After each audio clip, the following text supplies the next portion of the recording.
Assalamualaikum guys. Hari ni Pak Murad nak masak ayam masak halio. Jadi Pak Murad nak masukkan minyak. Pak Murad nak goreng ayam ni dulu. Buka api. Panih ni apa ni sekarang.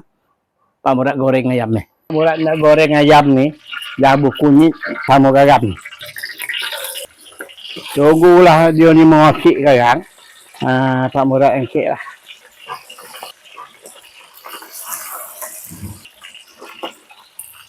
Nampak dah garing ni tapi bolehlah kita angkit. Kami bolehlah.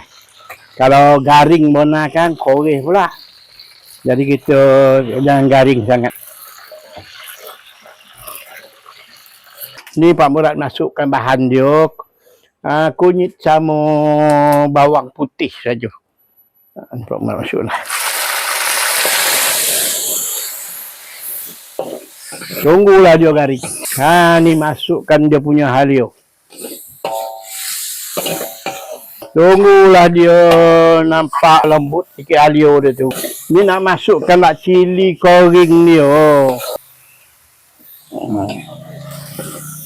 Kalau tak ada cili koring ni kan tak rasa sedap Tunggulah dia sampai melogak. Barulah masukkan barang yang lain-lain. Pak Murad nak masukkan sos tiram. Masukkan sos tiram. Kecap sotong. Jadi Pak Murad masukkan dia punya kecap.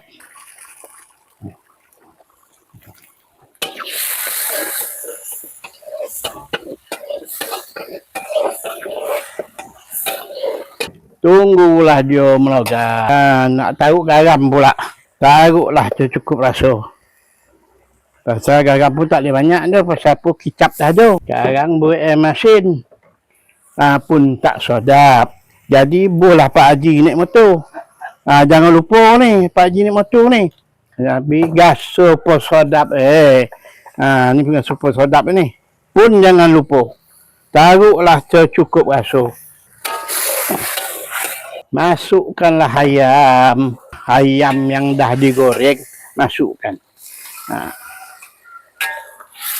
Tunggulah sampai dia melogak. Bolehlah masukkan bawang Holland.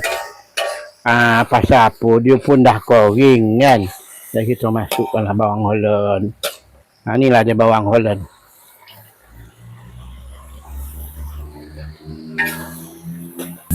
Jadi, ni pun nak masukkan lagi satu barang lagi. Yang untuk mencantikkan dia.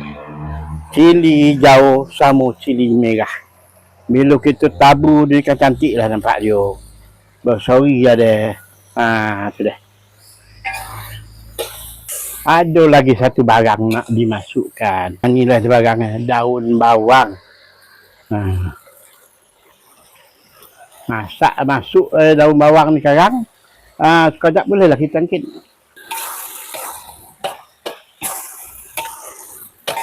Dah boleh. Kita angkit dah ni. Jadi Pak Murad dah tutup api lah. Dah kering kan? Jadi Pak Murad tutup api.